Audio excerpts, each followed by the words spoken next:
¿Me escucháis correctamente?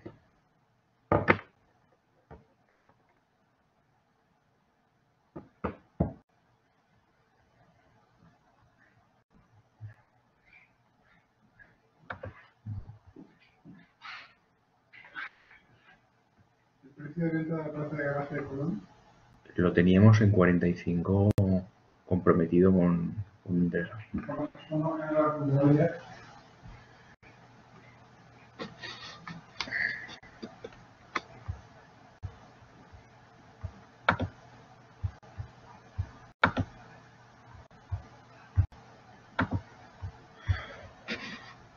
Hola, buenas tardes. Como os digo, y como hacemos habitualmente, vamos a esperar, aunque hoy somos bastantes compañeros de inicio. Vamos a dar unos minutos para que se vaya incorporando. Hoy tenemos la segunda actividad guiada, que al igual que hacíamos en la primera de las mismas, vamos a dedicar una parte a ver la teoría, a seguir analizando el manual, donde nos quedábamos en la clase del último día, y también vamos a comentar la práctica que os encargué el otro día y vamos a hablar también de alguna actividad que vamos a ir haciendo en las próximas clases.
Hola, hola, ¿se escucha? Hola Juan, ¿qué tal? ¿Cómo estás? ¿Bien? Muy bien. Gracias por responderme. No, estoy probando porque estoy en el auto y estoy llegando a mi casa, pero bueno, puse la clase y pensé que, bueno, no andaba por ahí el micrófono. Ajá. Se te escucha bastante bien. Genial, buenísimo. Gracias por responderme el mail. Nada, hombre, placer.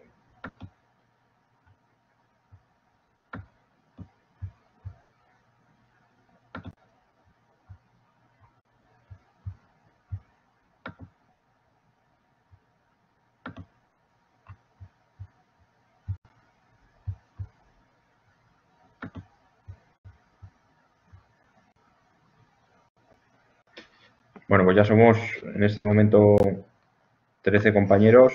Vamos a dar inicio a la clase. Igualmente, cuando se vayan incorporando, pues los iremos saludando. Como os decía, tenemos la segunda de las actividades guiadas y al igual que os comentaba en la primera, y dada la peculiaridad de esta asignatura y la complejidad que muchas veces tiene el análisis. Iván, pregunta si la actividad será guiada. No, estoy explicando, la clase la vamos a hacer igual que la primera actividad guiada. Vamos a ver parte de teoría porque lo que me interesa es que analicemos el contenido íntegro del manual en las clases, porque como os decía, esta asignatura, al contrario que las otras, pues se presta más a la parte más teórica y es complicado muchas veces pues hacer prácticas sin conocer previamente la teoría. Por tanto, vamos a dedicar gran parte de la actividad a seguir viendo la teoría y en las próximas clases ya iremos viendo cuestiones un poco más prácticas. En primer lugar, y antes de iniciar la clase,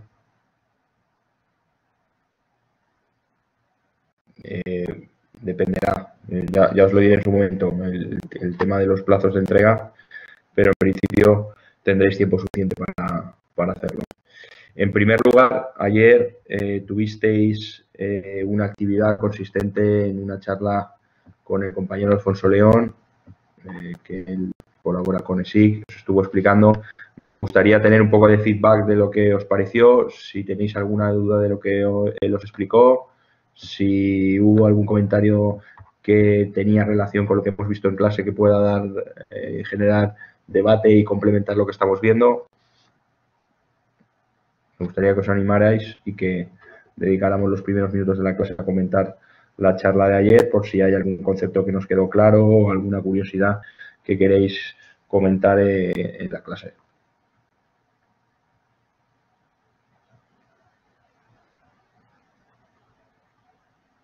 Dime, Juan.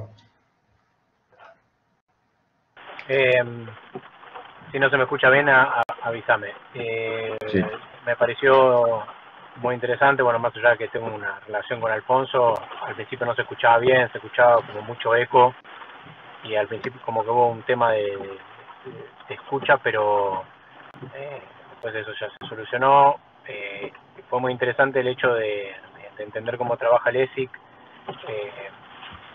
tal como funciona en el deporte. Hablábamos de que posiblemente pueda llegar a ser el futuro TAS, Tribunal Arbitral del Deporte. Que me parece que el arbitraje es una medida muy eficiente de resolución de conflictos, a diferencia de ir a juicios por la vía ordinaria, por cuestiones que hablábamos de tiempos, costos, y que haya justicia en el corto plazo, y más cuando son temas de dopaje y cuando son temas de cheats, donde necesitas hacer una sanción rápida a un jugador y por la vía ordinaria tarda, decía Alfonso, entre 6 y 8 años, y eso puede generar una demora en la justicia, que el jugador ya pudo haber jugado y se retiró tranquilamente. Básicamente me pareció interesante entender, porque eso es lo que estábamos viendo nosotros en las clases, de si se necesita una regulación en los eSports. Seguramente hablaremos de si vale o no la pena tener federaciones, que lo vimos en otras materias también, ese tema. Pero bueno, me pareció interesante ver eso, y ya que cada vez las relaciones son cada vez más complejas en los eSports, se van generando cada vez más y más y más y más, y está bueno que haya un órgano, una federación en donde cada vez más se vayan adhiriendo, como la ISL, como la LVP, como equipos. Creo que hablaron de 48 federaciones que se están adheridas hoy a esa federación, y me parece interesante, y si es válido, que pueda ser el futuro TAS dentro de los eSports, y que pueda acompañar el derecho con la celeridad de los eSports. Fenomenal. Perfecto. Pues antes de seguir, se me había pasado, pero quería comentaros, no sé si alguno tendrá ocasión, pero este fin de semana se celebra desde hoy hasta el domingo en Sevilla el evento DreamHack Sevilla, para el cual yo trabajo como asesor de la empresa DreamHack, Y bueno, no sé si alguno estáis en Sevilla o tenéis posibilidad de acercaros al evento. Si alguien está interesado y puede escaparse o está incluso en Sevilla este fin de semana y le interesa, estaría encantado de que me lo dijerais y prepararle una invitación especial para que pueda vivir de primera mano el evento, conocer un poco más. Algunos sí que me comentabais el primer día que habéis vivido algún evento relacionado con eSports, pero bueno, hay algunos que no habéis tenido ocasión. Si hay alguien que pueda, pues encantado que me lo diga y le busco la invitación. Bueno, pues Daniel, tú ya tienes entrada, entiendo. Vamos para allá.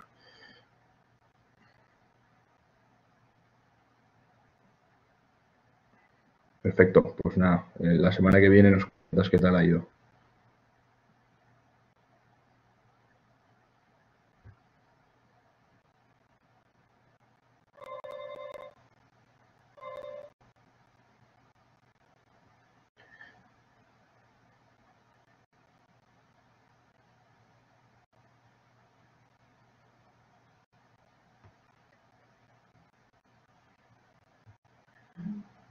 Bien, pues a la vista de lo que comentaba Juan, me gustaría si alguno más se arranca para hacer algún comentario sobre lo que se habló ayer con Alfonso. Os aclaró un poco las dudas sobre si interesa seguir el procedimiento que se sigue en el deporte tradicional en lo que respecta a las sanciones de dopaje y de amaños de partidos. Veis que la regulación, un poco la idea que tiene la organización de SIC va por la vía del deporte. ¿Consideráis que es la adecuada? ¿Qué sensaciones os dio cuando conocéis? Sí, Santiago.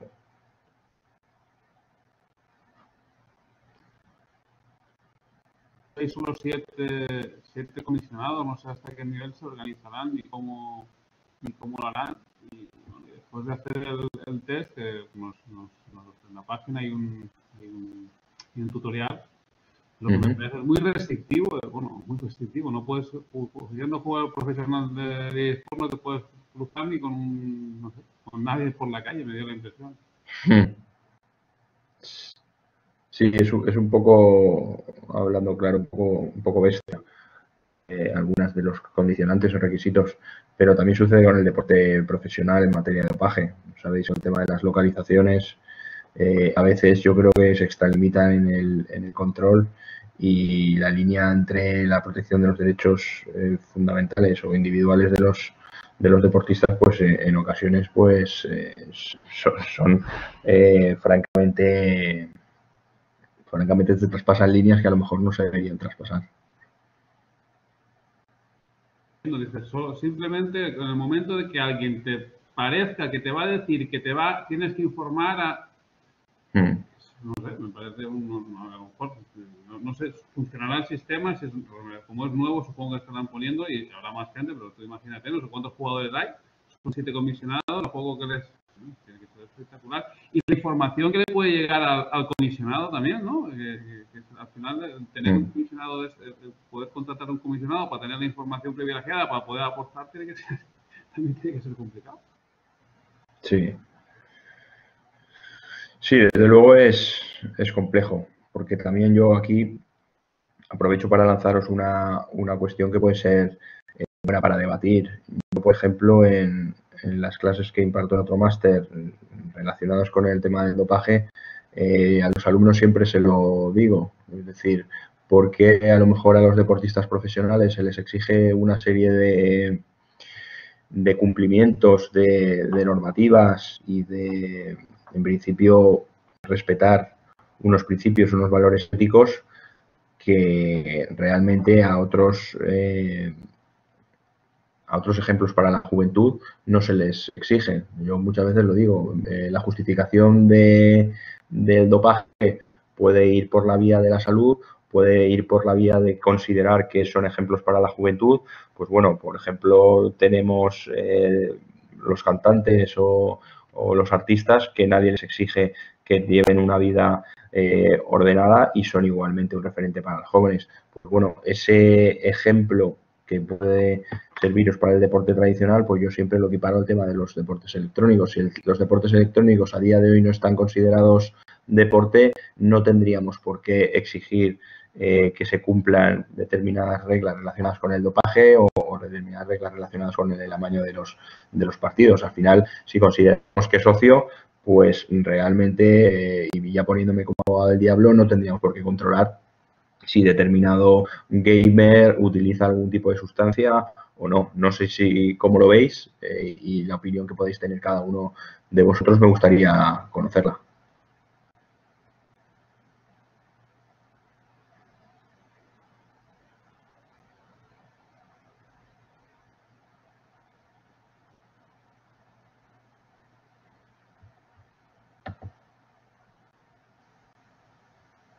¿Se anima alguien a comentar sobre...?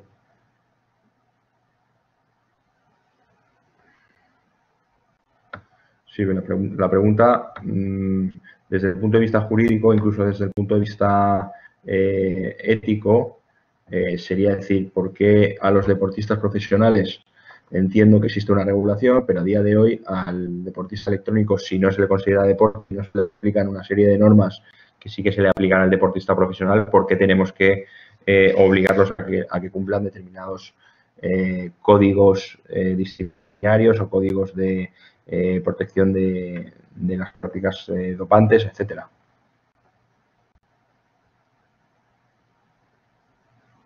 Sí, Manuel.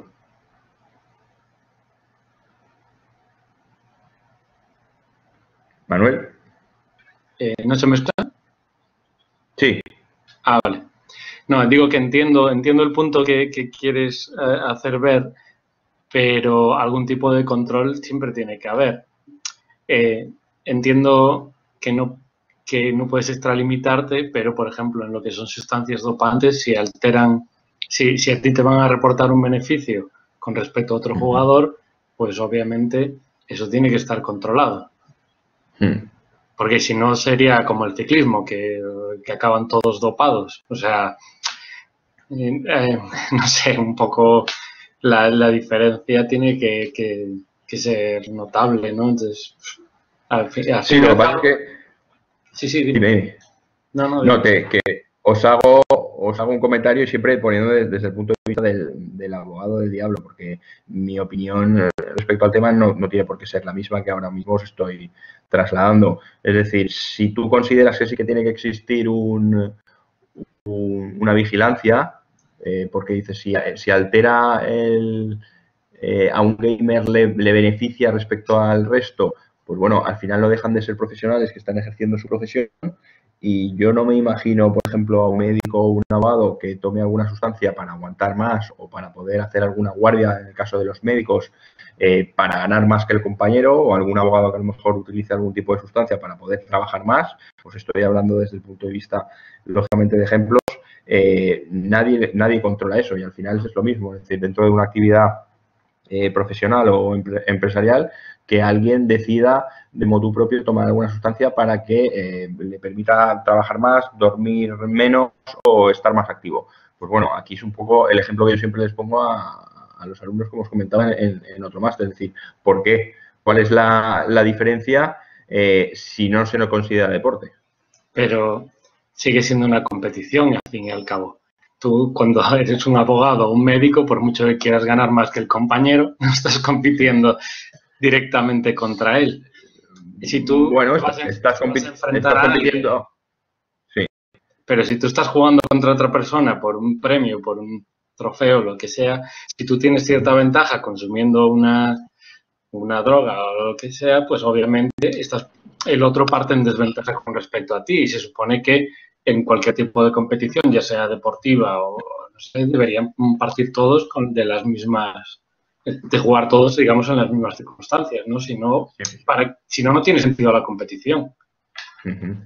Sí, pero bueno, al final cualquier profesión respecto al resto estamos compitiendo. Es decir, yo un poco el debate que quiero generaros, es decir, si no tengo los beneficios que tiene el deportista profesional a día de hoy porque no se considera deporte, ¿por qué tengo que pasar por cumplir unos códigos antidopaje, unos códigos disciplinarios que no son más que el fiel reflejo de lo que se aplica al deporte?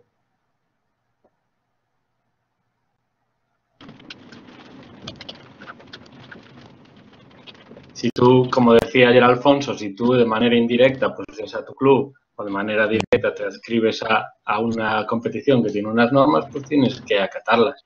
Ya si entramos a valorar que si el ESIC es demasiado exigente o no, pues ahí están sus organizadores. O sea, si no quieres, no participas. O sea, cuando participas te estás obligando a cumplir una normativa, digamos. Eso es. Pues precisamente ahí es donde quería llegar. A día de hoy, en los deportes electrónicos, la exigencia viene por una autorregulación que hacen los clubes entre ellos, es decir, vamos a someternos a estas reglas. Quien se salga de las reglas tendrá una consecuencia a nivel disciplinario, a nivel de no poder competir. ¿Me oís? Bueno, como os decía, a día de hoy, como bien decía el compañero, si dentro de la autorregulación que tiene el sector a través de un organismo que pueda ser ESIC o algunos similares que se puedan crear, nos estamos todos autorregulando, nos estamos todos concediendo unas reglas que debemos cumplir. Pero eso debéis tener en cuenta que a día de hoy con la regulación, si hay otra competición o hay otro evento en el que no están sujetos a esas normas que entre todos nos hemos puesto, perfectamente el legislador no tendría ningún tipo de potestad para hacer controles antidopaje o para sancionar por el consumo de este tipo de sustancias. Sí, Manuel. Hay otra cuestión que me llamó la atención ayer de la charla de Alfonso, y es que, bueno, yo entiendo que él, hablando así un poco mal, tire para casa, porque él al final pues está en el organismo del ESIC, ¿no? Porque él nos lo comparaba con la Federación Internacional y yo le preguntaba, de hecho, si veía que tenía algún futuro eso, y él me comentaba que no, que realmente no lo veía que fuera a ir a ningún puerto. Pues precisamente por este tipo de cosas que estamos hablando, si realmente abogamos porque los eSports sean un deporte, yo entiendo que tiene que haber una federación y a mí me gustaría que hubiese una federación para que este tipo de cosas que comentas tú pues no pasen, porque en una competición te pueden exigir X, en otra Y, entonces tienes que andar volviéndonos la cabeza locos a todos con unas normas y otras, ¿no? Y entonces, pues eso, me sorprendió un poco y entiendo que fuera un poco barriendo para casa, pero me sorprendió que fuera tan tajante o que agorero a la hora de describir el futuro de la Federación Internacional esta que existe. Sí, eso lo comentaremos en las clases, la dificultad que va a tener el sector para llegar a convertirse en una organización deportiva. De hecho, os voy a intentar compartir el comunicado de hace unos días del Comité Olímpico.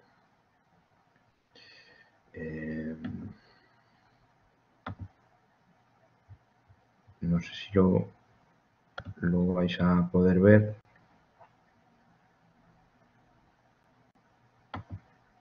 ¿Estáis viendo la pantalla?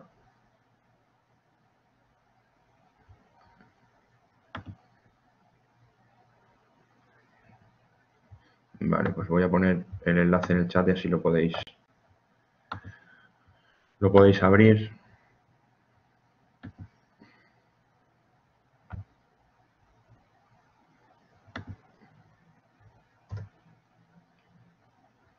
Vale, si pincháis en el enlace,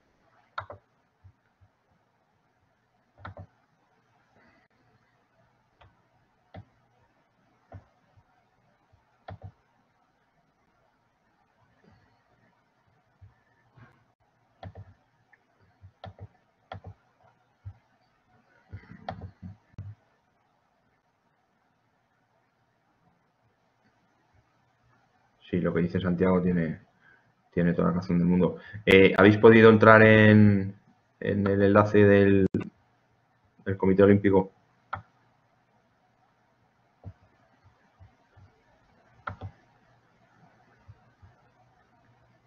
Bueno, pues ese comunicado es de hace escasos 3 o 4 días, en la última reunión del Comité Olímpico en Lausanne, que lo que viene a decir, si leéis un poco, es al final cuando habla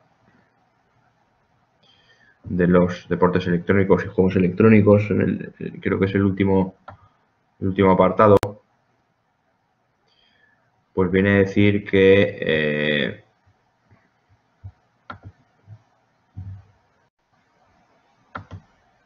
el Comité Olímpico lo tiene en consideración porque lógicamente no puede ser ignorante ante el fenómeno, pero que determinados juegos no son compatibles con los valores del movimiento olímpico, ¿vale?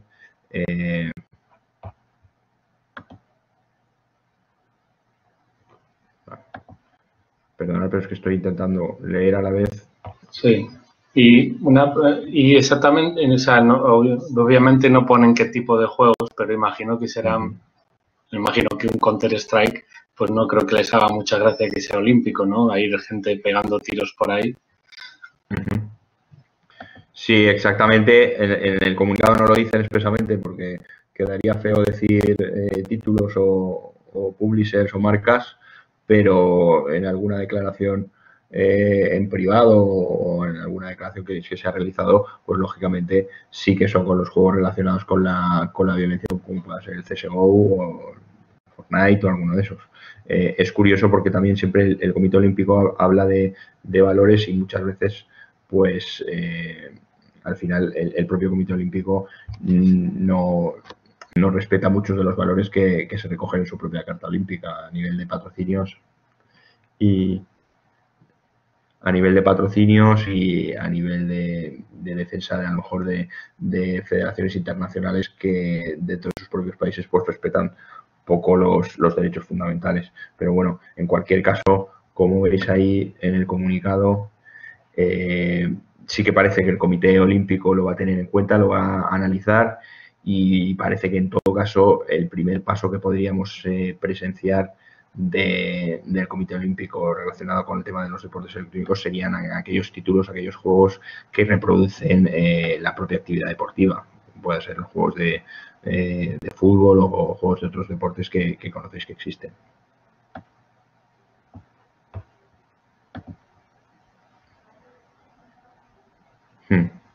Sí, Manuel. No, estaba leyendo, creo que es el tercer punto que dice que está fragmentada la industria. Hombre, yo entiendo que es complicado decidir qué juegos, si en algún día si eso se lleva a cabo, qué juegos van a estar presentes en los Juegos Olímpicos o no, ¿no?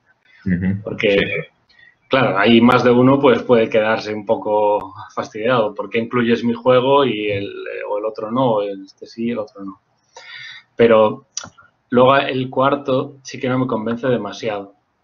Eso de que la industria se mueve por intereses comerciales, bueno, pues como todos los deportes que hay en el mundo, o sea, no me puedes vender eso como el Comité Olímpico. Como excusa para no incluir esto, o sea, esa excusa sí que me parece pobre. Yo entiendo que las otras tres, bueno, pues pueden ser cogidas por los pelos, pero...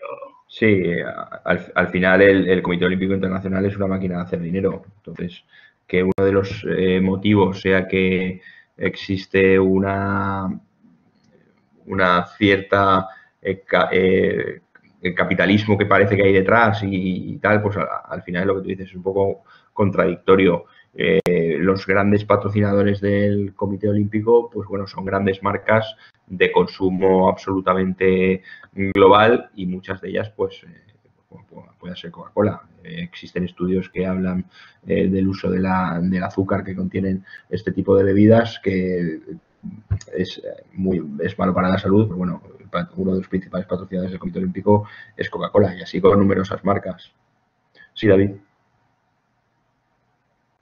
De todas maneras, ¿hasta qué año ya es seguro que no van a estar los eSports en los Juegos Olímpicos? Eso es complicado decirlo porque dependerá dependerá del interés que puedan tener. Tú sabes que el Comité Olímpico puede tomar decisiones más o menos aceleradas en función del ciclo olímpico, que son 4 años. Si interesa y cambia la cosa, pues a lo mejor en las próximas lo tenemos, o a lo mejor se comprometen a en 8 años no estar. Eso es difícil saberlo. Mira, esto que hay que decir, Mario, es que habíamos leído un artículo en otra asignatura que el Comité Olímpico había dicho que no iba a haber eSports ni en la próxima Olimpiada ni dentro de 2. Pero claro, eso también No. nos podría ser Eso contra. te garantizo yo que la palabra del Comité Olímpico al final tiene las patas muy cortas. Es decir, pueden decir que hasta el 2028 no se lo van a plantear o no lo van a introducir, pero ya te digo que si el sector cambia y a nivel económico les interesa, a lo mejor en las próximas tenemos algo o tenemos como deporte invitado a los eSports, como sucede en las próximas con deportes como pueda ser el surf, etcétera, que al final no es más que la evolución propia de los nuevos deportes que interesan porque, lógicamente, captan muchísimos seguidores y muchísimos aficionados que presencian los Juegos Olímpicos, que al final es lo que busca el Comité Olímpico Internacional, que es seguidores y, sobre todo, aficionados que a través de la televisión, a través de los medios y de las redes sociales, pues siguen el fenómeno.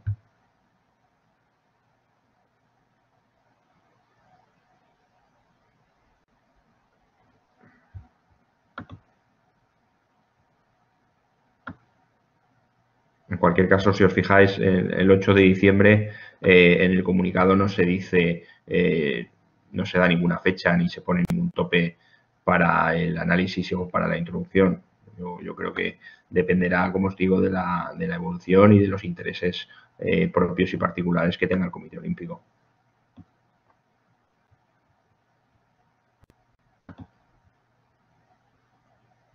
Sí, Juan.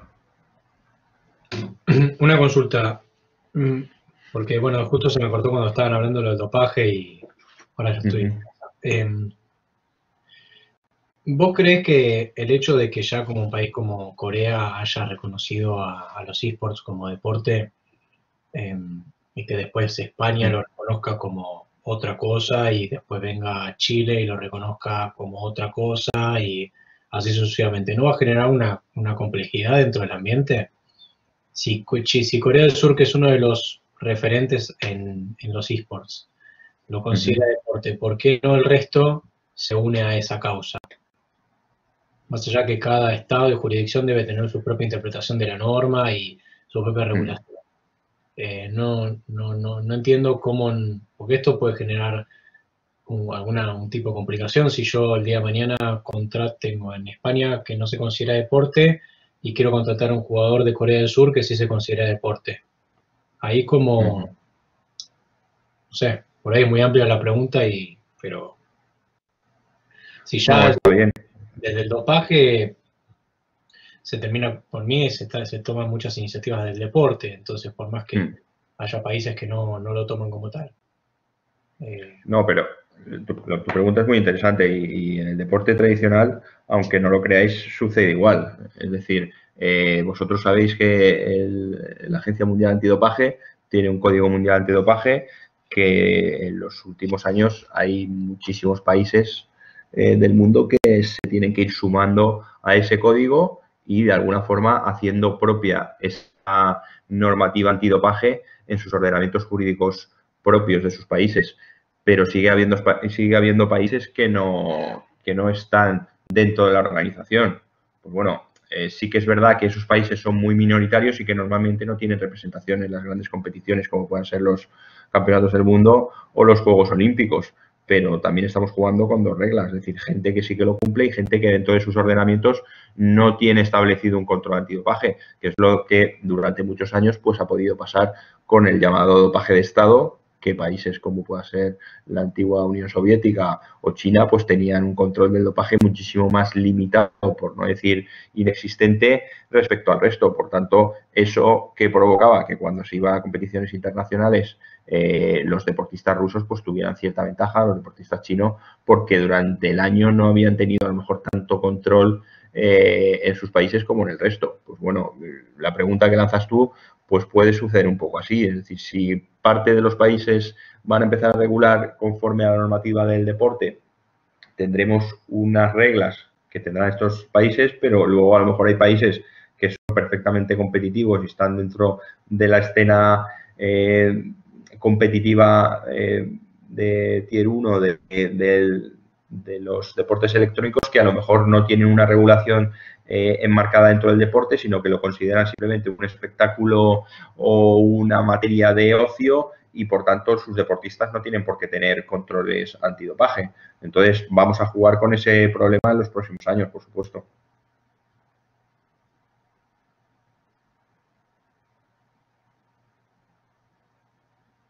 Sí, más que nada también por el hecho de la regulación jurídica, más allá del dopaje, para traspaso de jugadores, para venta, transacciones de jugadores, para representar jugadores, para eventos. Si en un lugar es solamente una prestación de servicios, ¿cómo hago yo para regular también el derecho de que en Corea del Sur se toma como un deportista, no como un trabajador o una persona que una relación mercantil? No sé, a eso.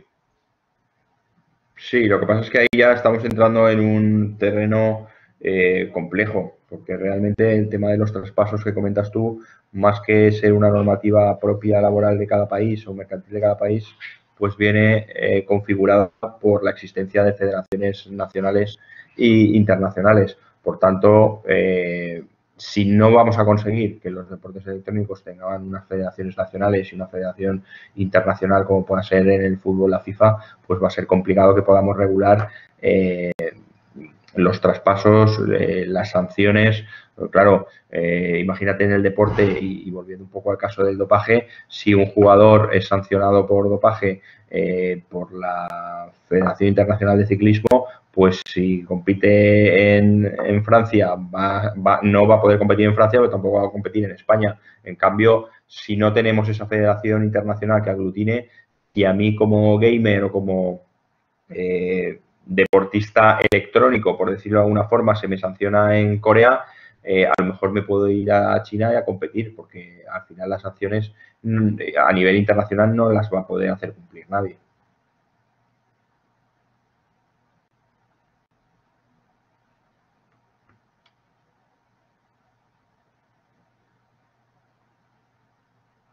Vale, ¿alguna duda más de lo que vimos ayer con Alfonso? Sí.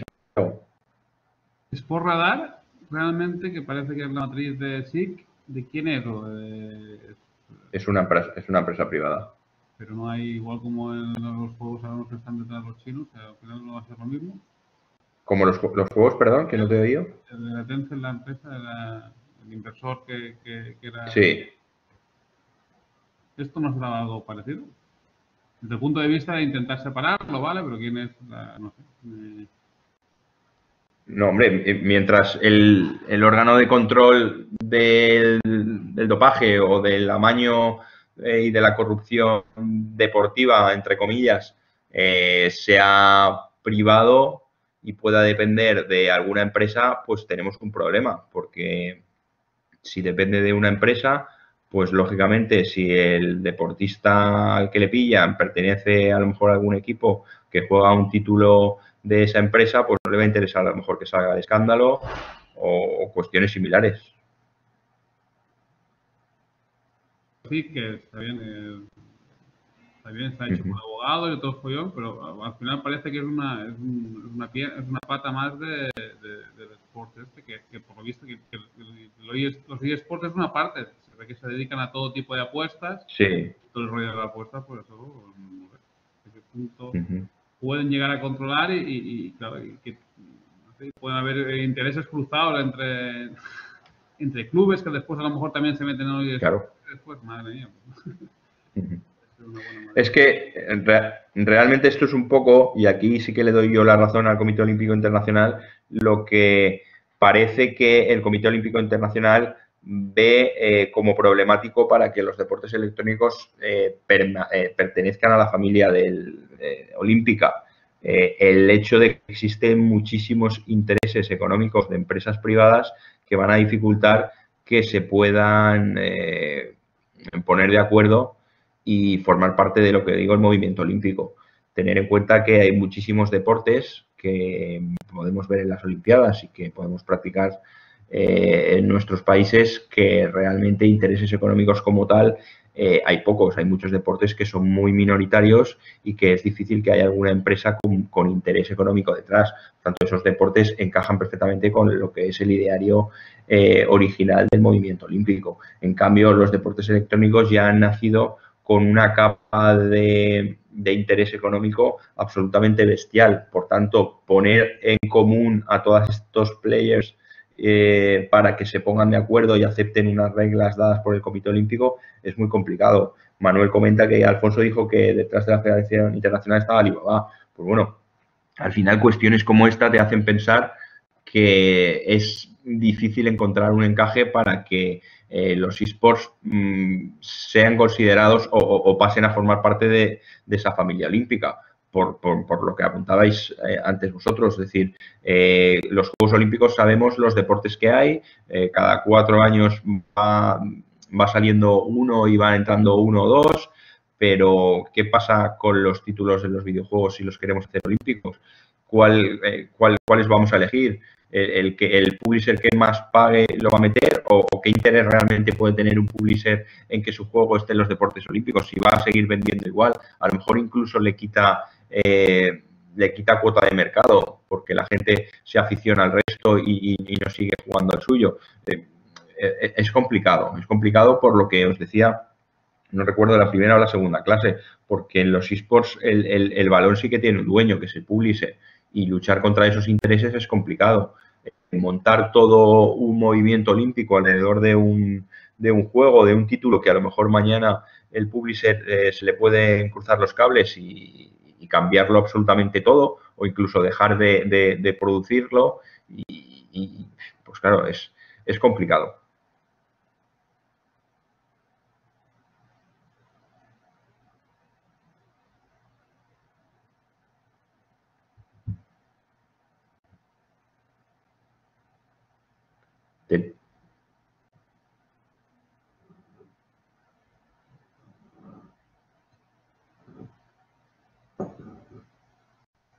¿Tenéis alguna duda más, algún comentario?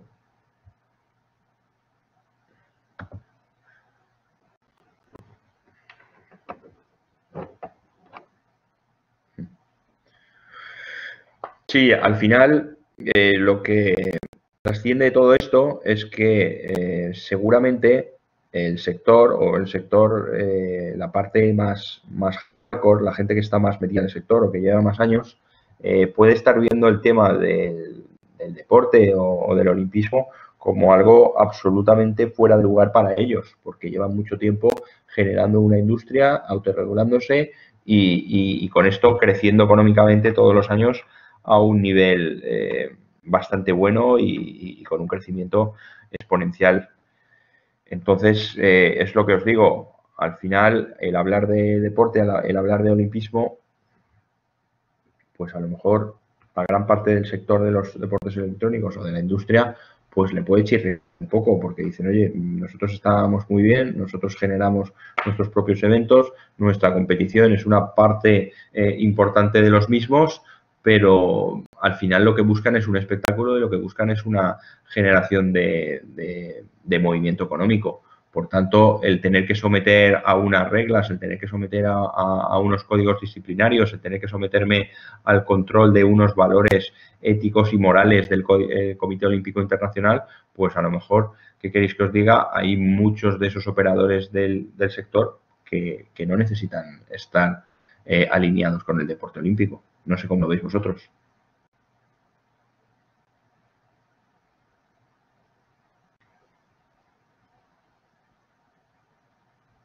Efectivamente, Manuel, ahí lo que hablábamos en la última clase, el tema de la autorregulación. ¿Quién nos dice que entre los publishers o entre los organizadores de eventos no se ponen de acuerdo y montan un evento a lo mejor tan multitudinario o mucho más incluso y con mayor número de seguidores porque tienen el público cautivo joven y montan unas olimpiadas de deportes electrónicos?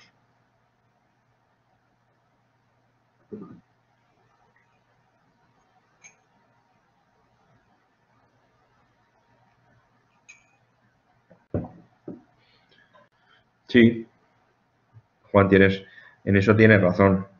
Pero al final también, en los últimos años, el Comité Olímpico Internacional, pues precisamente se puede decir que en determinados deportes, pues el comportamiento ha estado bastante alejado de los valores o de los principios éticos. Antes no jugaban los futbolistas profesionales, luego pasaron a jugar. Los jugadores de la NBA interesaba que fueran a lo mejor con un control en cuanto a nivel de controles antidopaje pues más laxo que al resto. Pues bueno, una serie de condiciones, todo el tema de los patrocinios de las camisetas, el tema de los profesionales de los jugadores profesionales del circuito de la ATP, pues bueno, son todo cuestiones que lógicamente al final el trasfondo es económico. Pues bueno, aquí también puede que pase como tú dices, que al final la regulación la hagan los publishers, pero lo que tenemos que saber, y eso es uno de los objetivos también que tenéis que tener claro de esta clase y del máster en general, es que estamos en un sector en el que hay uno de los operadores que tiene, por decirlo de alguna forma, una mayor capacidad de negociación o una mayor fuerza de negociación que el resto.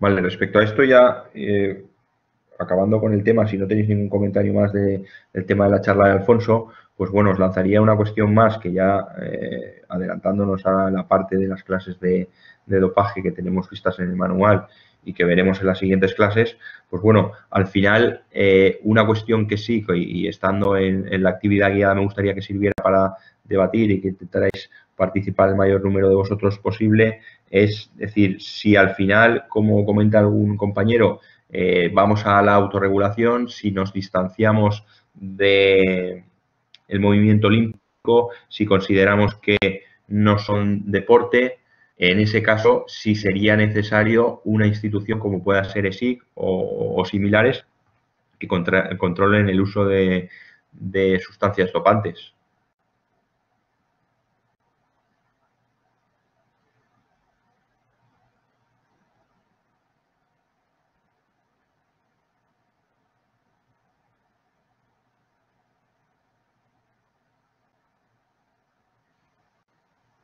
¿Os animáis alguno?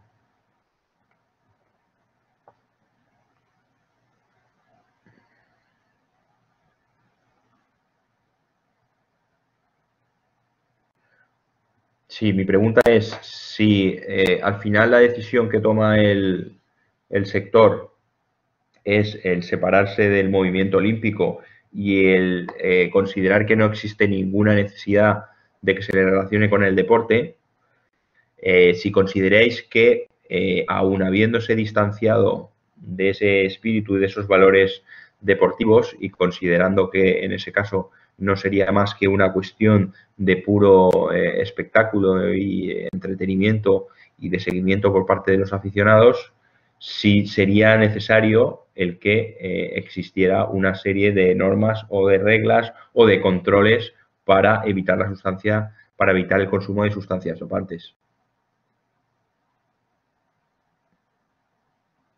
Pues alguno de vosotros decís que hay un mínimo de igualdad en condiciones para la competición, pero eso se soluciona con la libertad. Es decir, si yo me dopo y me puedo dopar, también lo puede hacer mi equipo contrario o el gamer que juega en el equipo contrario.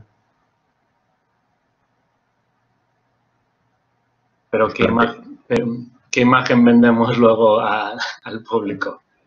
Que sea, muy bien, yo permito todo, y entonces aquí que vayan todos hasta las cejas, pero no creo que el público tampoco le guste eso, ni que al público objetivo, que es bastante joven, no creo que a sus padres o tal, pues tampoco les apetezca demasiado que, ¿no?, que sus hijos estén viendo algo en lo que se sabe que, pues, que no, eso. Sí, pero esto es como la cuestión que yo siempre planteo. Es decir, nosotros como aficionados, por ejemplo, al ciclismo, preferimos ver el Tour de Francia, que son 3 semanas, haciendo todos los días una media de 200 kilómetros a 40 kilómetros por hora y subiendo puertos de primera categoría de montaña, que ver etapas de 60 kilómetros a 30 por hora. El público al final lo que requiere es, o lo que nos pide, es espectáculo.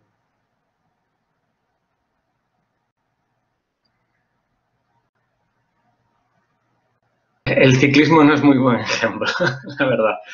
Y de todas formas siempre hay alternativas a buscar otro tipo de espectáculo, de emoción, ¿no? O sea, no todas tienen que pasar porque la gente se juegue la vida dopándose para conseguir que esto se vea por la tele. O sea, tiene que haber algún tipo de control y como comentan mis compañeros, pues a mí no me gusta saber que los corredores corren dopados. O sea, como público a mí eso no me llama.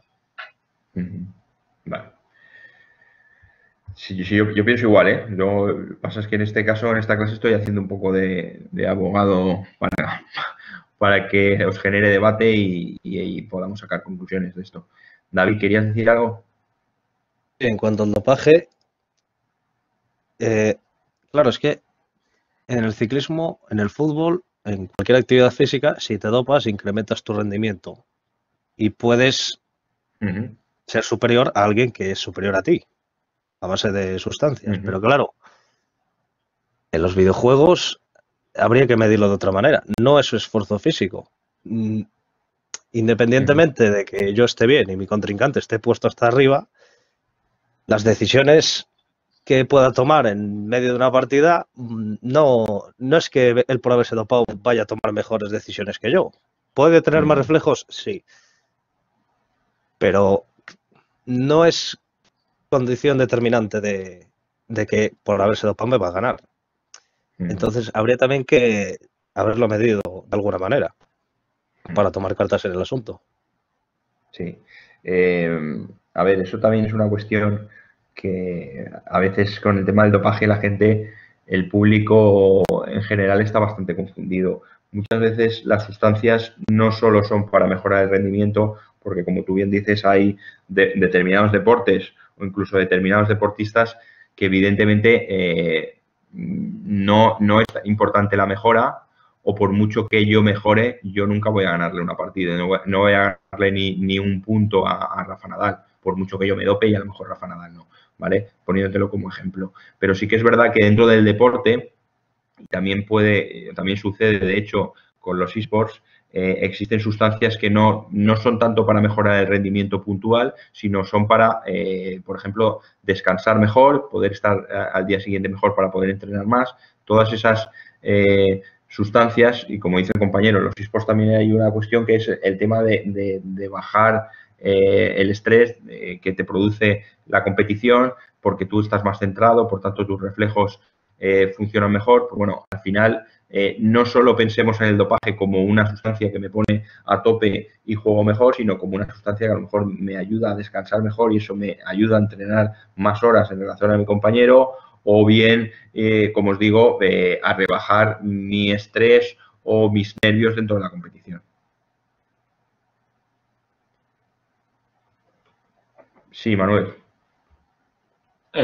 Sí, bueno, iba un poco por ahí, que era para decirle a David que realmente no todo tiene que influir en la toma de decisiones o mejorar tu habilidad. O sea, hay que tener en cuenta que las competiciones son delante de muchos espectadores.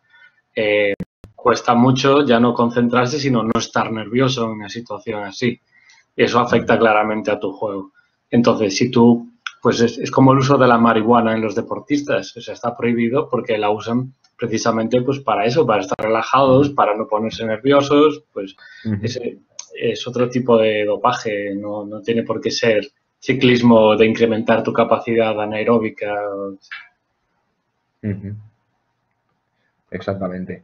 Y luego también está el tema de las drogas recreativas dentro de los casos de dopaje. ¿Vale? Ahí hay deportistas que han sido sancionados por consumir drogas recreativas y realmente no tenía ningún tipo de afección o de importancia en el aumento del rendimiento, sino que más bien incluso podía perder capacidad el deportista.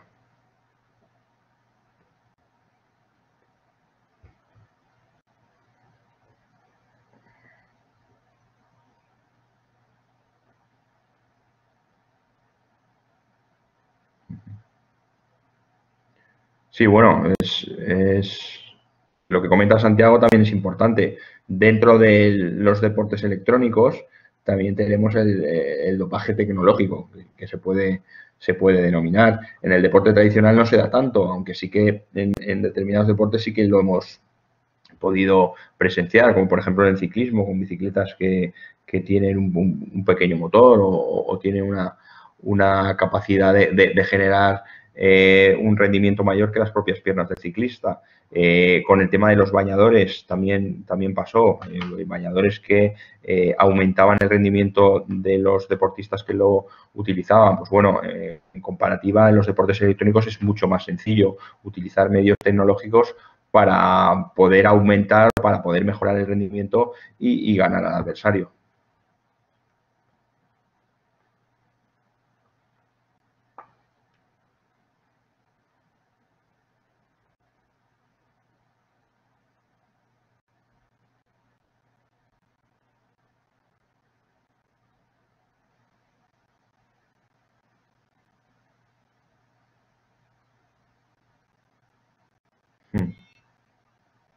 Sí, efectivamente, quien mejor puede controlar la existencia de estas herramientas tecnológicas para mejorar el juego de un determinado equipo, un determinado gamer, son los propios publishers, los que pueden determinar si ha habido un uso irregular o no de la tecnología dentro del propio juego, sin necesidad de que haya una federación. Pero volvemos un poco a lo mismo, estamos dejando en manos del publisher, en manos del desarrollador del videojuego, el control de algo que en cambio en el deporte tradicional controlan las federaciones, como son el régimen sancionador o el régimen disciplinario.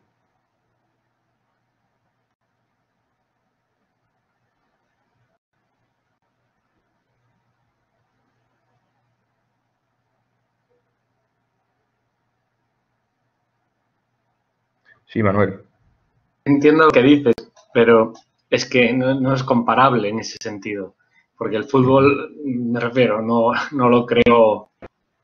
Nadie tiene nadie es el dueño del fútbol. Nadie dice, pues esto se juega así o así. O sea, a ver, la federación sí que dicta unas normas, ¿no? O un reglamento. Pero es que tú has creado el juego, tú dices cómo se juega. O sea, es que no hay otra manera.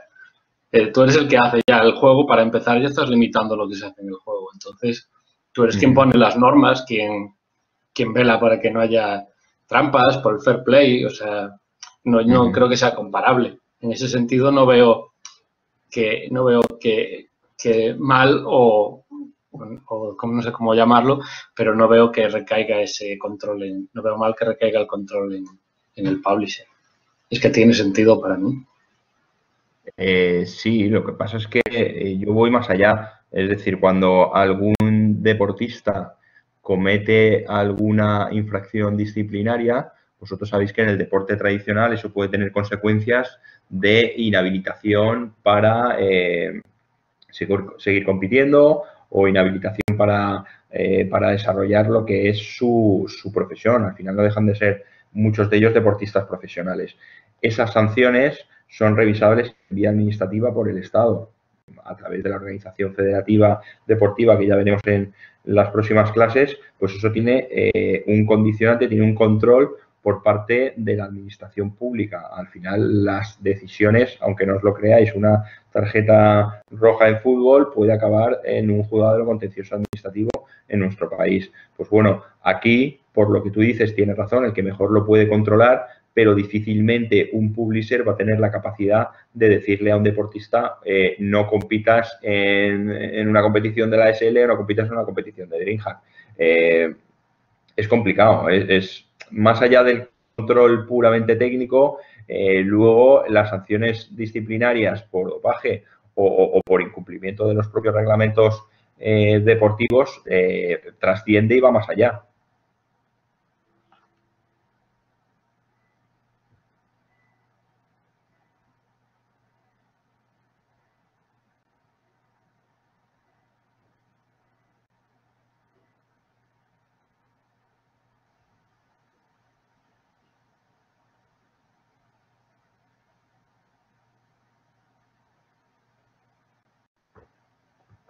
En cualquier caso, es tanto la materia del dopaje como la materia de los amaños o la del uso de herramientas tecnológicas, yo creo que es uno de los puntos importantes de fricción con el deporte tradicional.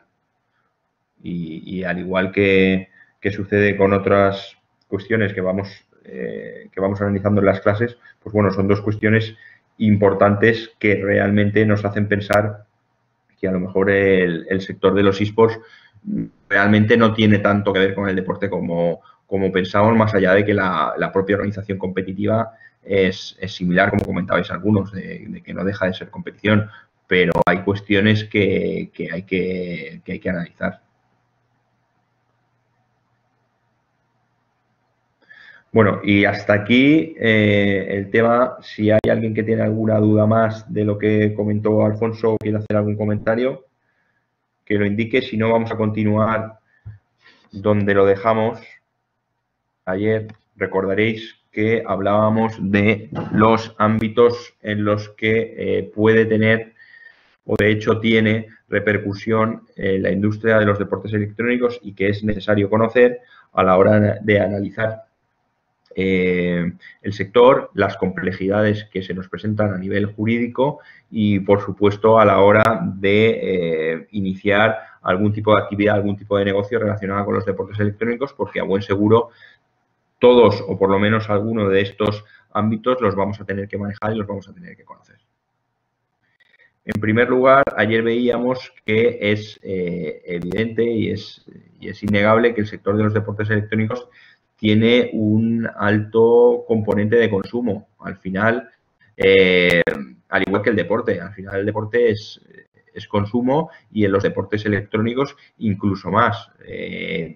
Llevan una carga implícita de consumo por parte del aficionado y por parte del practicante bestial, desde el momento en el que muchos de los títulos en los que se juega son de pago. Hay algunos que son free to play, pero hay algunos que se pagan. Entonces, partiendo de esa base, partiendo de las herramientas informáticas que se utilizan para desarrollarlo, el tema de los PCs, las consolas, todo tiene como os digo, un alto componente de consumo. Por tanto, la normativa reguladora de lo que son los servicios prestados al consumidor tiene muchísima relevancia a la hora de analizar la industria de los deportes electrónicos. Esto llevado a que la gran mayoría de consumidores de la industria son habitualmente gente muy joven, incluso menores de edad, pues eso todavía hace que se tenga que reforzar más los mecanismos de protección que garantizan que el sector no se va de madre y que no está de alguna forma vulnerando derechos tanto de consumidores como de usuarios que a diario tienen relación con la industria. Como os digo, saber esto es importante porque dependiendo de cada uno de los agentes que veíamos que existen en el sector, tanto publishers, clubs, gamers, organizadores de eventos, etcétera, vamos a tener que tener clara cuál es la normativa que se nos aplica y cuál es la relación que voy a tener yo como agente del sector con el consumidor final del producto que estoy vendiendo. Al final aquí es interesante que hagamos una diferenciación. No es lo mismo el consumidor que pueda tener un publisher, como os decía, al final el consumidor o el usuario del publisher es el que compra el videojuego, el consumidor usuario del organizador de evento es el que compra una entrada y participa en un evento como, por ejemplo, este fin de semana DreamHack Sevilla. El consumidor de un club no está tan claro cuál es, puede ser el aficionado que a lo mejor lo sigue porque al final está consumiendo una actividad deportiva a través de un soporte como pueda ser una televisión o como pueda ser un broadcaster como YouTube o Twitch. El gamer es más complicado saber qué relación tiene, pero al final también tiene un cierto encaje de relaciones directas o indirectas con los consumidores y usuarios. ¿Tenéis alguna duda respecto a la relación que tiene el deporte electrónico con los consumidores y usuarios? ¿Ha quedado claro ese concepto de que al final tienen un importantísimo componente de actividad consumista y, por tanto, tenemos que tener en consideración toda la normativa relativa a la defensa de consumidores y usuarios para celebrar las actividades como agentes del sector?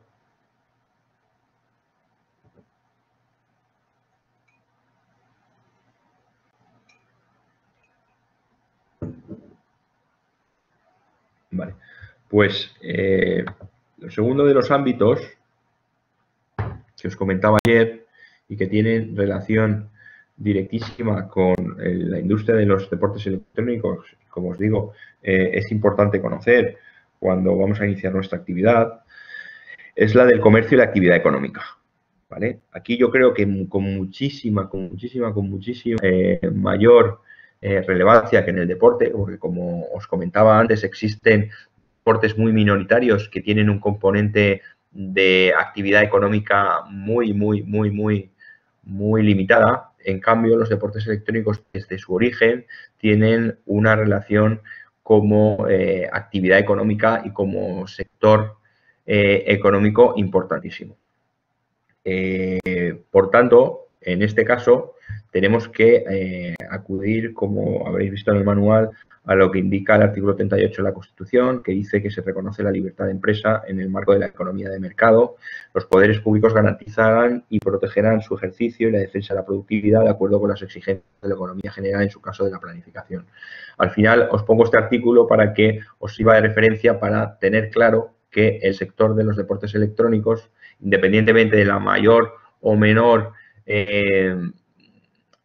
relevancia que pueda tener dentro del deporte tradicional, si finalmente acaba siendo reconocido como deporte o no, lo importante es que sepamos que es una actividad económica que cada año que pasa tiene un mayor crecimiento y, por tanto, las actividades tanto profesionales como comerciales que se desarrollan dentro deben tener o deben cumplir la normativa relacionada con la economía en general y con la denominada economía de mercado, ¿vale?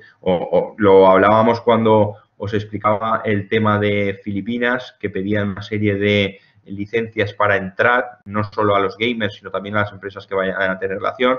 Pues bueno, todas esas cuestiones están enmarcadas dentro de lo que la normativa jurídica habla de economía de mercado, que tiene sus reglas. Es decir, una cosa es que haya libre mercado, otra cosa es que se intente incentivar un sector como puedan ser los deportes electrónicos, como os comentaba el otro día, dando subvenciones o mejorando la fiscalidad para que vengan publishers o equipos a instalarse en nuestro país. Todas estas cuestiones debéis saber qué es lo que se llama la economía de mercado y que, por tanto, a la hora de iniciar cualquier tipo de negocio, a la hora de asesorar por vuestra parte a nivel profesional a alguno de los actores del sector, pues tiene que tener en cuenta que existen unas normas y que, por tanto, deben conocerse y respetarse. Evidentemente, como venimos viendo en las clases y habréis visto en otras asignaturas, el sector económico de los deportes electrónicos tiene una complejidad superior a otros sectores muchísimo más sencillos, que pese a que muevan muchísimas mayores cantidades de dinero, a nivel de conocer quiénes son los operadores es mucho más sencillo. En este caso, tenemos un doble componente. El primer componente es que mayoritariamente es una actividad que se realiza online, pero cada vez más del online se va pasando al offline y, por tanto, también es una actividad que nos vamos a encontrar en centros físicos. Por tanto, como os digo, es una actividad compleja que a nivel de economía de mercado hay que conocer todos esos códigos y todas las circunstancias que rodean a los eSports. Esto es importante. ¿Por qué es importante? Porque dependiendo de la consideración que le demos al sector, pues como veíamos en la última clase, pues el régimen laboral aplicable va a ser uno u otro, la consideración que tenga la administración pública con determinadas empresas va a ser una u otra, nos va a pasar cuando analicemos la creación de los clubes deportivos. Al final, si por ejemplo consideramos que los eSports son deporte, la creación de los clubes deportivos va a ser a través de la normativa, como veíamos, de creación de clubes deportivos a través de la ley del deporte. En cambio, si consideramos que es un sector económico que no tiene relación con el deporte, la creación de los clubes deportivos va a venir marcada, como veremos en la próxima clase, por la normativa de sociedades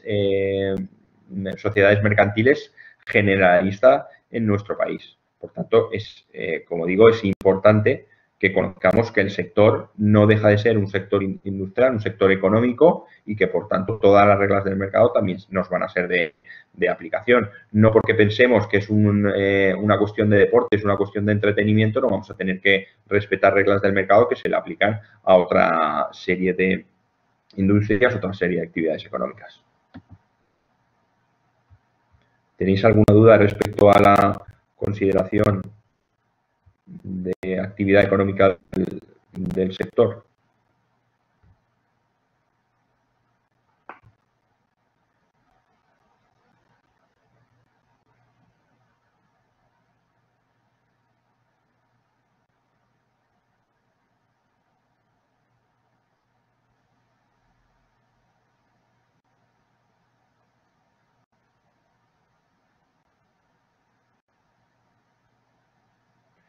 Pues pasamos al siguiente ámbito que tiene en la fiscalidad una relación directa con el sector de los deportes electrónicos. Evidentemente, lo veíamos en la última clase, a nadie se le escapa que una actividad económica con el crecimiento económico que está teniendo los deportes electrónicos va a tener, al igual que el resto de sectores económicos de la economía, una obligación tributaria y que, por tanto, lógicamente, cualquier actividad que desarrollemos dentro del sector, pues vamos a tener que conocer las reglas fiscales que nos afectan y que, por tanto, evidentemente, vamos a tener que controlar, conocer y, por supuesto, cumplir.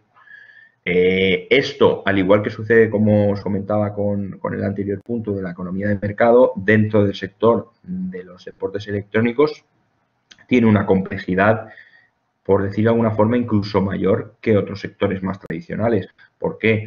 Pues porque los hechos imponibles, es decir, aquellos actos que generan una necesaria tributación, una necesaria fiscalidad de determinadas actuaciones comerciales o de determinados hechos, como os digo, imponibles, pues es mucho más compleja dentro de los deportes electrónicos y sobre todo también porque existe un componente de supraterritorialidad dentro del sector. Es decir, es difícil que exista una actividad que sea radicada en un territorio, sino que los deportes electrónicos, como habéis podido ver a lo largo de las clases y a lo largo del máster, pues tienen un componente global y, por tanto, la fiscalidad muchas veces tiene una complejidad mayor que en otros sectores.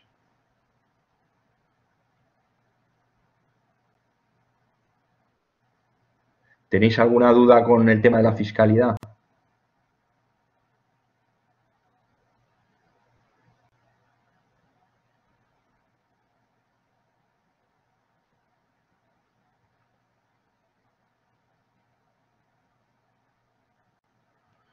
Santiago pregunta que si no se paga, ¿dónde se gana? Bueno, eso es más complicado que la pregunta. Es decir, es difícil contestarlo porque existe lo que es la tributación como persona física, el IRPF, que te debes tributar por todo lo que recibes en todo el mundo.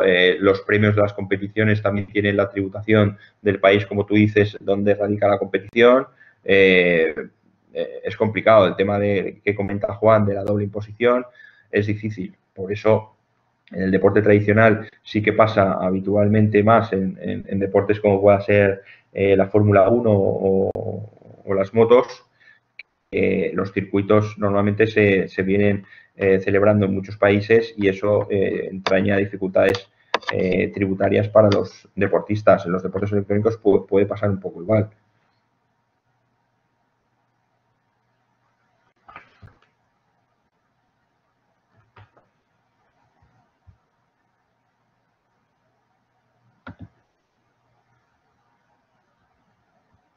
Bien, otro de los ámbitos que vemos directamente afectados por el sector y que lógicamente también es interesantísimo que conozcamos cuál es la normativa, porque a medida que avance la evolución de los deportes electrónicos nos vamos a encontrar con una mayor implicación de estas cuestiones, es la de los contenidos audiovisuales. Es evidente que, y a nadie se le escapa, que el producto o los servicios que ofrece el sector de los deportes electrónicos tienen un altísimo componente de comercialización y comunicación audiovisual. ¿Por qué? Porque al igual que sucede en el deporte, como veíamos en la primera clase, gran parte del desarrollo que puedan tener los deportes electrónicos viene condicionada por el seguimiento a través de las reproducciones audiovisuales, ya sea en televisión tradicional o a través de las plataformas como puedan ser YouTube o Twitch, o otras que van a ir apareciendo. Es importantísimo, como os digo, el que exista ese seguimiento porque es el que sustenta al sector y lo hace crecer. Por tanto, como es lógico, esto tiene una implicación grandísima con la normativa relativa a la comunicación audiovisual, a los derechos de imagen, a la venta de estos activos que tiene la propia competición, los propios clubes y los propios gamers, y por tanto es necesario que conozcamos la normativa relativa a los contenidos audiovisuales. ¿Vale? Evidentemente, como decíamos en el primero de los ámbitos afectados, de los consumidores y usuarios, el hecho de que los deportes electrónicos tengan componente de seguimiento audiovisual y que este seguimiento audiovisual se produzca en muchas ocasiones por menores o por gente joven, lo que lleva es que todavía se tenga que reforzar más el cumplimiento de una serie de obligaciones que recoge la normativa general de comunicación audiovisual en nuestro país y al igual que en nuestro país a nivel europeo y a nivel de otros países. ¿Qué significa esto? Que dentro de esas reproducciones, dentro de esos productos audiovisuales, dentro del sector de los deportes electrónicos, pues bueno, vamos a tener que tener bien en consideración que haya una comunicación plural, que respete la diversidad, que respete las cuestiones de género, que respete el tema de los derechos de los menores, el tema de los discapacitados, porque realmente cuando hacemos de un producto audiovisual al gran público, al más media, vamos a tener que tener en consideración que existen unos horarios protegidos, que existen una serie de publicidades o patrocinios que no se pueden mostrar en determinadas horas o incluso que no se pueden mostrar en ningún momento en esa serie de reproducciones según vayan dirigidas a un determinado público, etcétera. ¿Tenéis clara cuál es la importancia de que sea un producto el contenido audiovisual para los deportes electrónicos?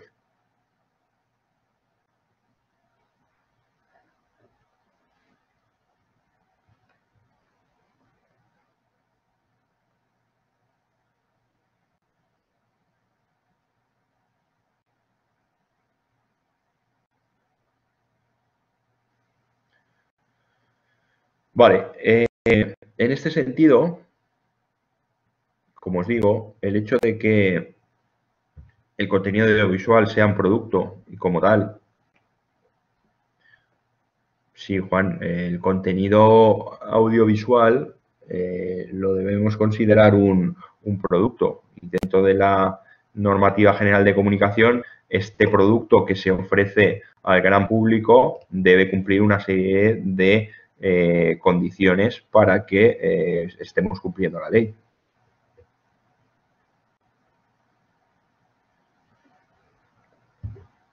Que esto lógicamente también encaja con un poco lo que dice el Comité Olímpico Internacional. Es decir, si vamos a plantearnos que haya un contenido audiovisual de acceso mayoritario por parte de la juventud, pues dentro de ese acceso mayoritario vamos a tener que controlar lo que se dice, cómo se dice y una serie de cuestiones que la ley española, como veremos en otra de las clases, nos obliga a cumplir.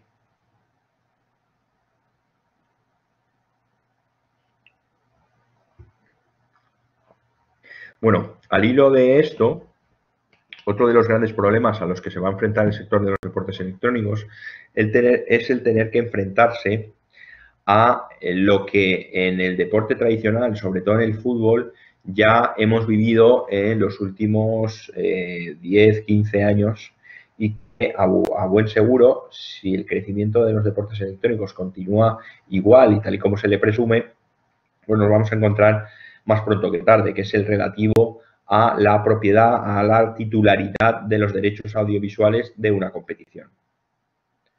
En este caso, y antes de pasar a la diapositiva, me gustaría preguntaros, a ver si alguien se lanza a decirme quién tiene la titularidad de los derechos de una competición.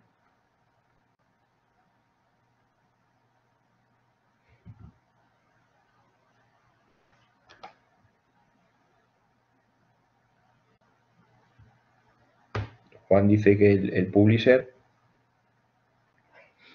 la liga.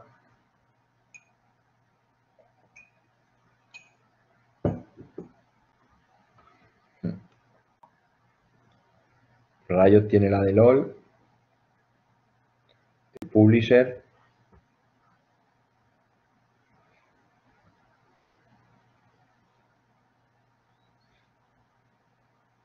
Vale, estáis dando por hecho que el publisher tiene la titularidad de los derechos, pero yo creo que estáis confundiendo la titularidad del propio videojuego. Yo estoy hablando de los derechos audiovisuales de la competición, es decir, el reproducir o el vender o el comerciar con una competición, con la reproducción audiovisual de una competición entre dos equipos que están jugando un juego.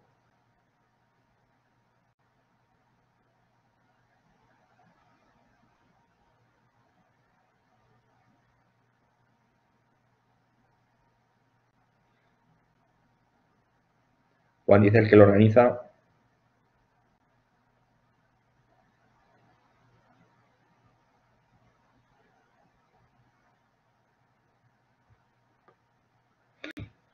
Sí, ciertamente, como veremos, es algo complejo y que en el sector de los deportes electrónicos todavía se complica más, por lo que venimos diciendo, porque el publisher no deja de ser el propietario del juego. Por tanto, siempre, en principio, salvo que renuncie a disponer de ese título, salvo que ceda directamente la utilización total de ese juego para cualquier tipo de actividad, vamos a tener que contar con él. Eso no sucede en el deporte tradicional, por lo que decimos, el fútbol no es titularidad de nadie y por tanto nosotros podemos vender el que se reproduzca una competición de fútbol sin tener que contar con alguien, como sucede en los deportes electrónicos, que sería el publisher. Como dice Juan, es algo complejo y tenemos tres grandes opciones, que son las que tradicionalmente se han valorado, se han tenido en consideración a la hora de negociar los derechos televisivos, sobre todo en el tema del fútbol. Las tres grandes opciones que cuando se analiza este tema nos podemos encontrar. La primera es que la titularidad de los agentes sea la titularidad del contenido sea el de los agentes que participan en la actividad. En esta posición serían los jugadores o los clubes los que serían los protagonistas principales de la competición y ostentarían los derechos de reproducción. Es una postura bastante lógica. Es decir, si somos los gamers o somos los clubes los que estamos generando valor y los que estamos ofreciendo el espectáculo, qué menos que seamos nosotros los titulares de la venta de lo que la gente está queriendo ver. ¿Entendéis esta postura?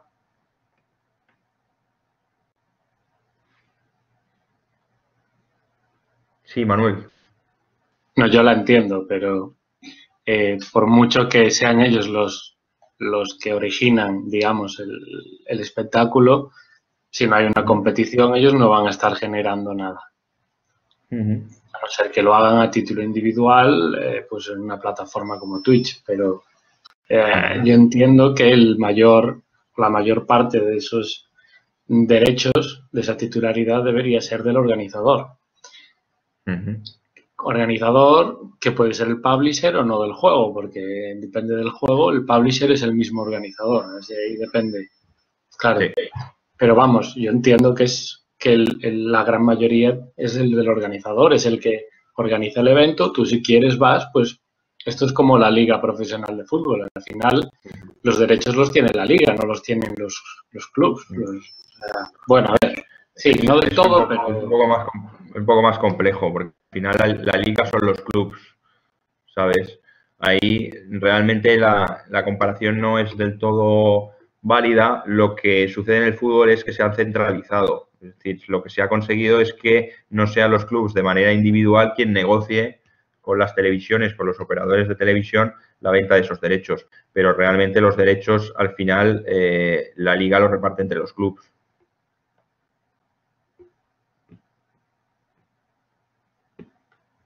Ya, pero en un club de eSports, o sea, la competición está organizada por una empresa al final.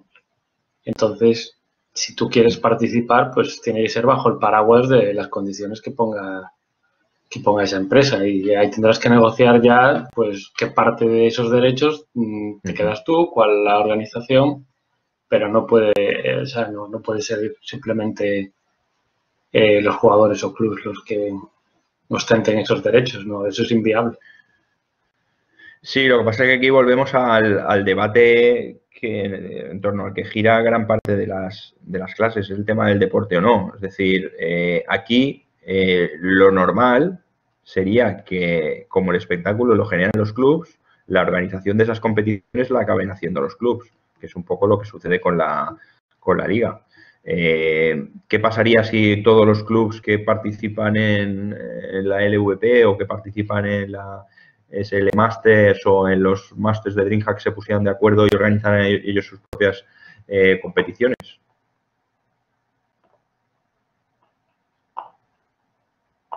Ahí ya depende del dinero que puedan conseguir para montar eso. Porque la estructura, tal y como está montada hoy en día, digamos, ya es más o menos estable, ya tiene una tradición, hay unos contratos con unos patrocinadores, etcétera. Entonces, montar algo de cero ahora no es tan fácil como puede suponerse, ¿no? Sí, es complicado, desde luego. Vale. La segunda de las opciones que se suelen manejar cuando se negocian este tipo de activos o este tipo de derechos de retransmisión es el considerar, como apuntabais muchos, que la titularidad la tiene el organizador del evento, el organizador de la competición. En este caso sería el organizador el que tiene los derechos audiovisuales. Y yo creo que esta es más sencilla, es decir, yo soy el que organiza el evento y, por tanto, la reproducción de ese evento es titularidad mía. Aquí volvemos a la primera de las opciones, en contraposición con esta, podemos decir ya, pero es que para que el evento tuyo que organizas tú tenga interés para el aficionado, necesitan a los clubs y los clubs, lógicamente, necesitan a los gamers. Ese es un poco el debate que muchas veces se ha generado alrededor de lo que es la venta de los derechos. La tercera de las opciones es la relativa al derecho de arena. Derecho de arena es una forma de decir que sería el equipo en cuyo campo se juegue o se organice el evento el que tendría los derechos. Esto en los deportes electrónicos, de momento y a día de hoy, todavía no se da demasiado porque los equipos no suelen tener unas instalaciones propias para disputar las competiciones. Pero poco a poco, porque ya habréis visto que algunos de los clubes más importantes están dentro de sus propias instalaciones, están construyendo, están metiendo pequeñas arenas o pequeños estadios donde se puedan celebrar los partidos o las competiciones, pues quién sabe si a lo mejor esta tercera opción pues sería también una opción para el sector de los deportes electrónicos. ¿Entendéis esta última y qué pensáis al respecto?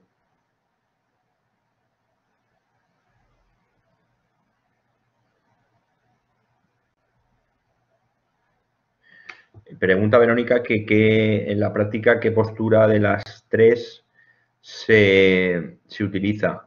Pues bueno, a día de hoy es difícil encontrar un encaje 100% en alguna de las tres. Lo que se utilizan son fórmulas, como os digo, y veis en la diapositiva, mix o híbridas entre las tres. Al final aquí, como comentaba tu compañero, pues es complicado porque tenemos al publisher por encima, que siempre quiere su parte del pastel y por tanto es difícil que los derechos audiovisuales no se cuente con todo o por lo menos una parte importante con el publisher. Los clubs a día de hoy son casi los que menos reciben de estos derechos de retransmisión y los organizadores en gran medida son los que están asumiendo la comercialización. En cualquier caso, todavía no existe un suficiente mercado como para que esto suponga una problemática importante o innegociable dentro de los deportes electrónicos. En el fútbol, evidentemente, como conocéis por las cifras y por los medios de comunicación, es importantísimo porque, por ejemplo, si hablamos del fútbol a nivel de liga profesional española, pues el 80% de los ingresos, de los presupuestos de los equipos de primera división, pues vienen derivados de los derechos de televisión. Por tanto, es importante. En los deportes electrónicos, a día de hoy, todavía no es tan importante como para que se genere una fricción entre los agentes y muchas veces, como te digo, lo que se utiliza son fórmulas híbridas dependiendo del interés y dependiendo realmente de que muchas veces esos derechos audiovisuales ni siquiera tienen un valor y se ofrecen muchas veces de forma gratuita.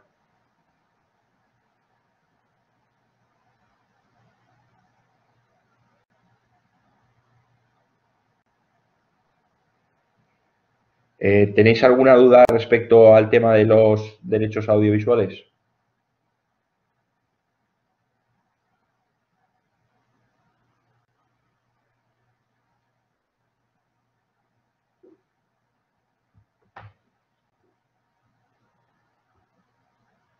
Vale, ¿pensáis, después de las clases que lleváis del máster y por lo que hayáis podido vosotros investigar o el conocimiento que tengáis del sector, pensáis que en un futuro no muy lejano puede tener una relevancia importante esta serie de retransmisión, esta serie de derechos de audiovisuales dentro del sector?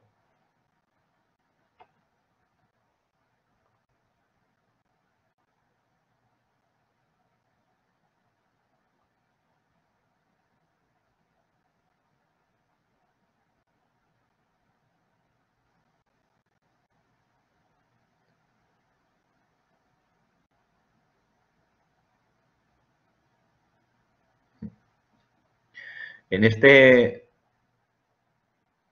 punto es interesante, que imagino que lo vais a ver en alguna otra asignatura o en alguna otra materia, el pensar que en el sector de los deportes electrónicos el consumidor final de estas retransmisiones está acostumbrado a no pagar por ellas.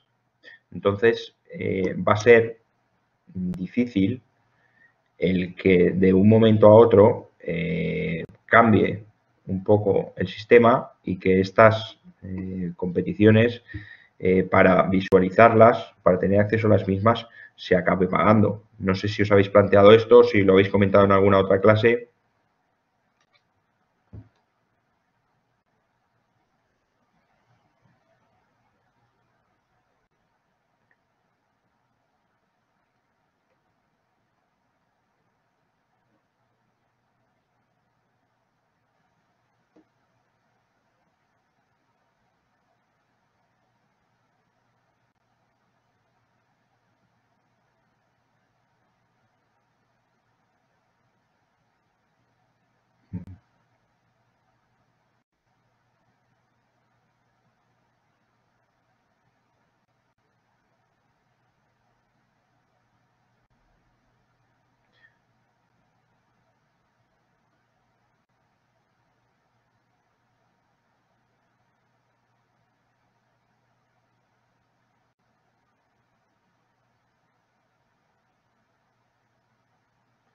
Vale, aquí hay una cuestión que dice, que comenta Santiago, interesante, y Manuel también, que habla de la calidad de lo que se nos ofrezca.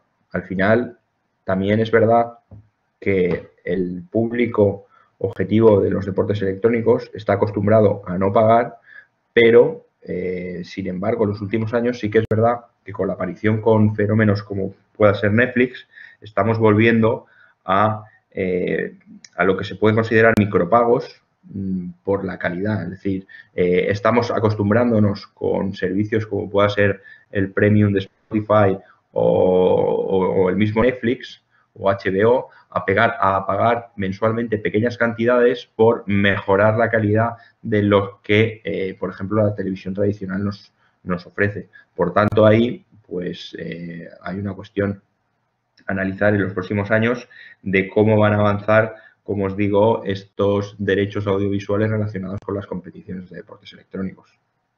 Estoy convencido que muchas competiciones que a día de hoy son gratuitas van a desaparecer porque no van a tener una calidad audiovisual suficiente para atraer al gran público, y lo que va a provocar esto es que las que haya, que va a haber muchas menos, tengan muchísima más calidad y que la gente a lo mejor sí que esté dispuesta, como os digo, a hacer esos micropagos para tener mayor calidad y mayor seguimiento de competiciones realmente interesantes. Por tanto, al final lo que puede que acabe sucediendo es que el mercado vaya dejando única y exclusivamente aquellas competiciones más atractivas para el consumidor final.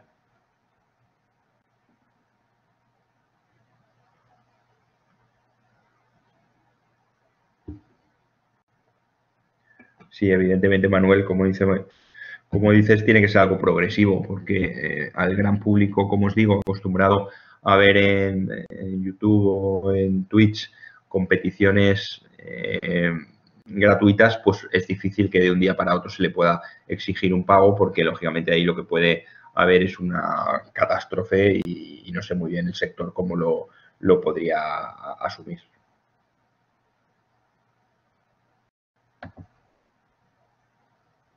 Bien, otra cuestión, otro ámbito, como os decía, os apuntaba ya al hablar del tema del mercado y alguna otra cuestión que hablábamos, es el de la relación que tienen los deportes electrónicos con la normativa relacionada con la protección de la salud y de la infancia.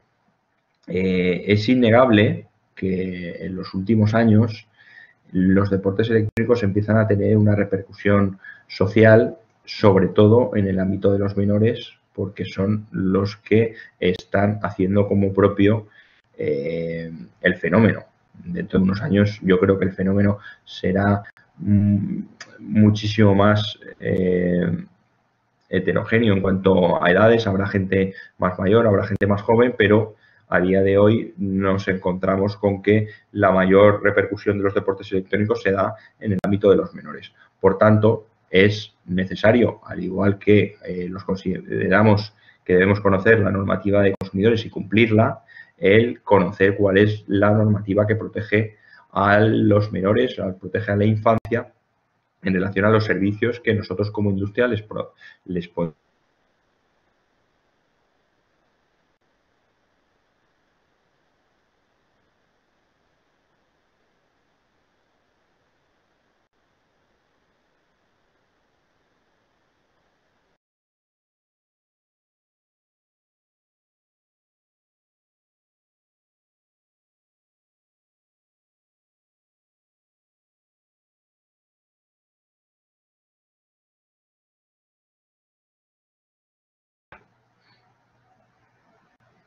¿Me escucháis ahora?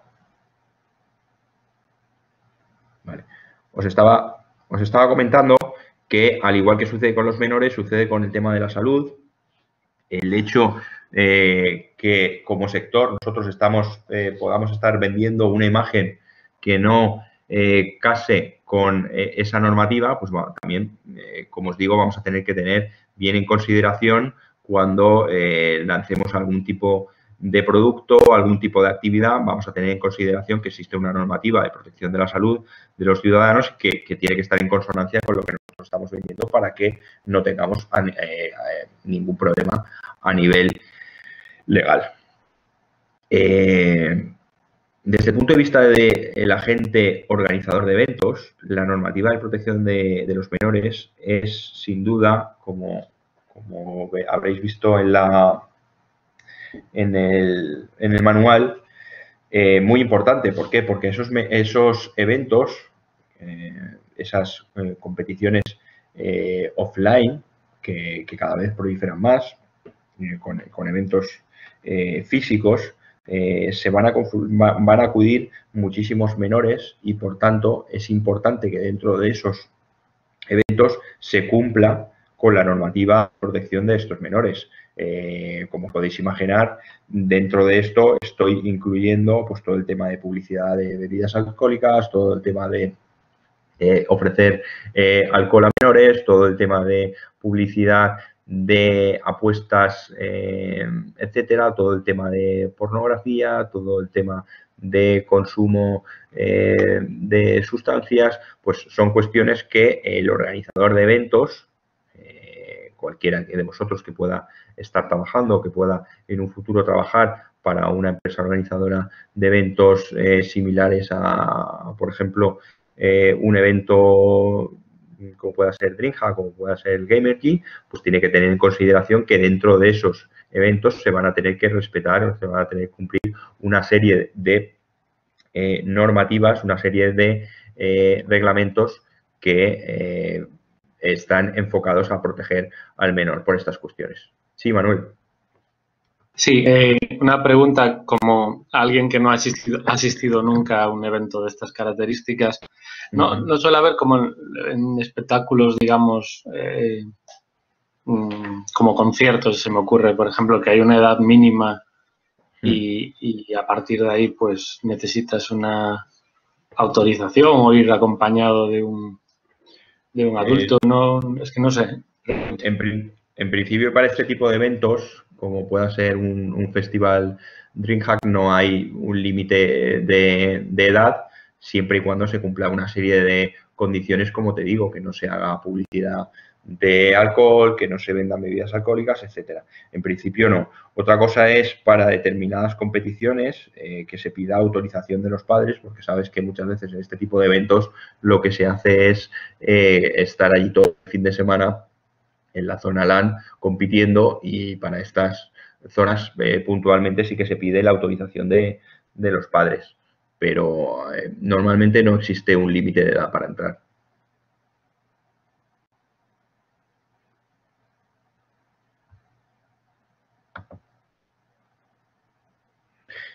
Al hilo de esto, y para terminar con esta cuestión, es importante conocer que el sector de los deportes electrónicos tiene una relación muy importante y cada vez más por el tema de la proliferación de eventos físicos, de que considerarse que es un espectáculo público. Se está alcanzando un nivel de seguimiento que muchas veces en estos eventos ya no son eventos pequeños de 100, 200, 300 personas, sino que son eventos que están congregando a multitud de seguidores y, por tanto, es innegable que vamos a tener que respetar dentro de estos eventos pues la normativa relativa a los espectáculos públicos, como pueda ser la celebración de una de un partido, por ejemplo, de la Champions League. O sea, muchas veces oís que se declara de alto riesgo o que se necesita una serie de cumplimientos de evacuación, de ambulancias, etcétera. Pues esto también hay que tenerlo en consideración cuando organizamos un evento en el que a lo mejor, como sucede en DreamHack, pues pasan al día miles y miles de personas. Pues esto hay que tenerlo suficientemente conocido y controlado para que no podamos incurrir en algún tipo de responsabilidad como organizadores de este evento.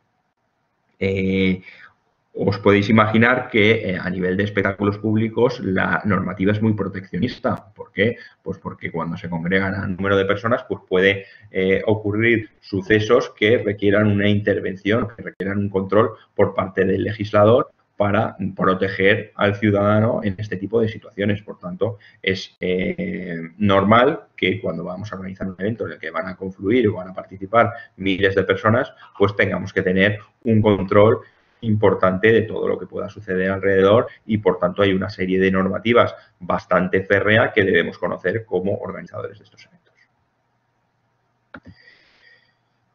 Y hasta aquí, lo dejaríamos aquí.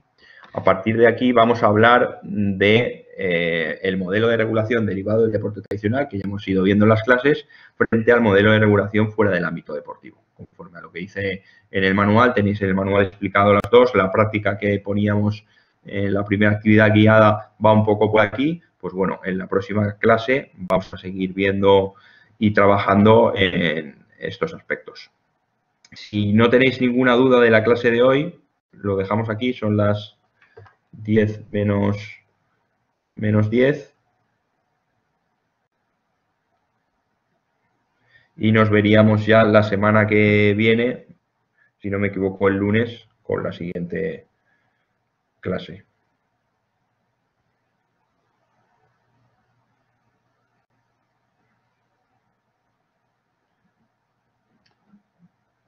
Sí, dice Manuel que no iba a comentar algo.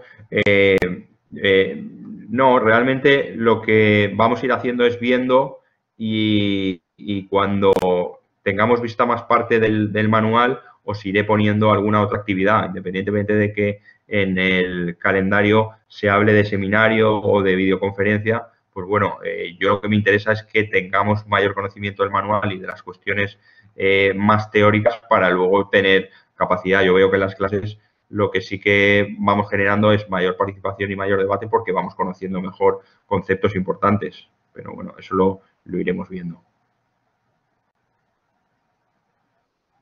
Vale, pues si no tiene nadie ninguna duda, lo dejamos aquí y nos vemos el próximo lunes. Deseo que paséis un buen fin de semana. Si alguien tiene alguna duda de lo que sea, me escribís al correo electrónico. Gracias, Juan. Que vaya bien el fin de semana y, como digo, seguimos el lunes con la próxima clase. Gracias a todos y hasta la semana que viene.